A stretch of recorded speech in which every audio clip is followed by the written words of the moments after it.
Tequila, Heineken, pas le temps de niaiser. Les belles quenouilles dans le marécage, spectaculaire! Checkez-moi ça, la rafale! Tabarnak de colis de ciboire! Vous entendez cet accent? Il devrait bien répondre à la question de est-ce que la France a déjà envoyé des militaires au Canada?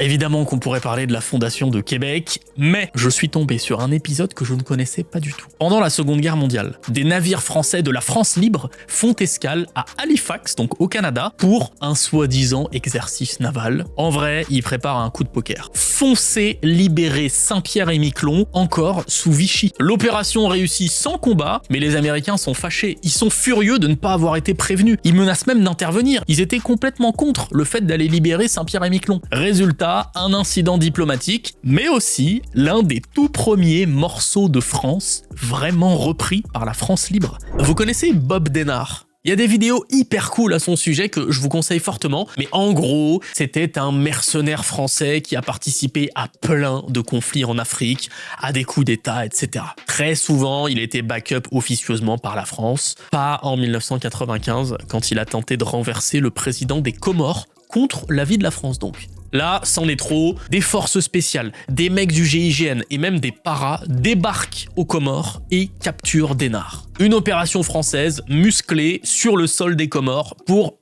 capturer un Français. En 1993, pendant la guerre de Croatie, des soldats français de l'ONU se retrouvent encerclés dans leur base de Karin, qui se situe ici. Et celui qui mène l'opération pour les évacuer sous le feu, c'était une opération très compliquée, c'est un officier tchèque du même contingent qui s'appelle Peter Pavel. C'est lui à l'époque, et c'est lui maintenant. Vous savez pas qui c'est? C'est le président actuel de la Tchéquie, qui a littéralement sauvé des soldats français en Croatie. C'est fou, non, comme histoire?